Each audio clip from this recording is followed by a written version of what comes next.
combat roles. This announcement really recognized our current reality that women are already serving in combat. I know on multiple trips to Afghanistan, as we've sought on our Mother's Day, Codell, to meet with women, we've met many who have been serving in combat and certainly in harm's way. And we know that more than 100 have died in Iraq and Afghanistan. I also think this announcement is helping us to build a stronger armed forces, because we as a country cannot combat the threats of the future by excluding the potential talents and skills offered by half the U.S. population. So that's why I'm so glad all of you are here today to talk about your plans. And while not my question, just a comment. As you look on the challenges of integration, of how to, especially in SOCOM, how to preserve the readiness and the sort of cohesiveness of the unit, that yes, I think it's particularly important not just to look at women and the skill set that they bring into it, but you also look at sort of the optimal profile of the men so that you have success. You can go forward with great success. But my question is for all of you. I recently met a woman who was an Olympic athlete. She told me that while men and women can often meet the same athletic standards, they sometimes need a different way of training to meet those standards. So are the services considering this factor when designing training for service members so that they can meet these gender-neutral goals? And this was reinforced to me by somebody I happened to meet who was working on, a part of the process of working on developing these standards. But her comment was that, yes, you want the standards to be gender neutral, but you may need to train to these standards in different ways in order for women to have success.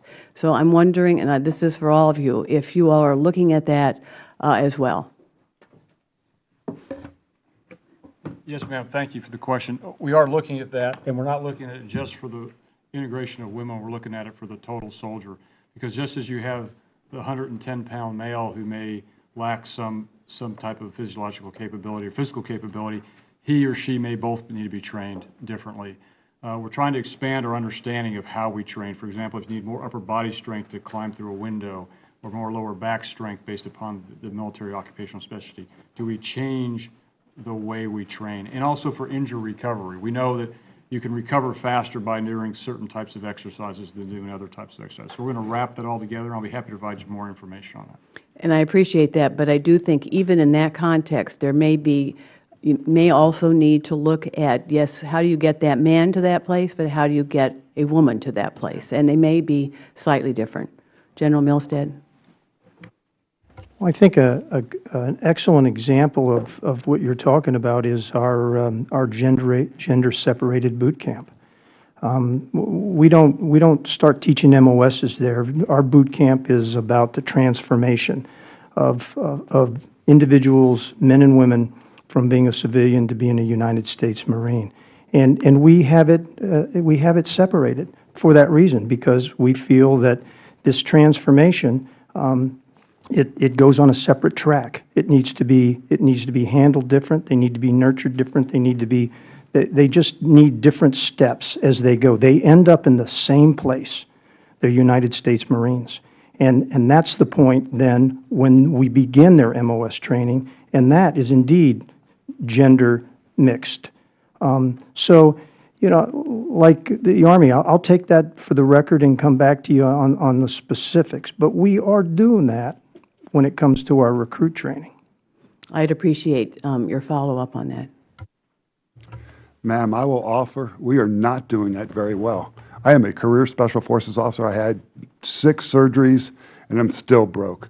We need to do it better across the board. We are starting to invest serious time, effort, and money in our human performance programs so we can train smarter. And we haven't, like I said, been very good at that, but we've recognized that, and we're looking at that very hard. We have some good empirical data, though, because we have female in our formations already. Our civil affairs, our MISO, they train in the same facilities as their Special Forces soldiers at Fort Bragg, and often together. So we do have some evidence that allows us to prepare those women, but we're not there yet, ma'am.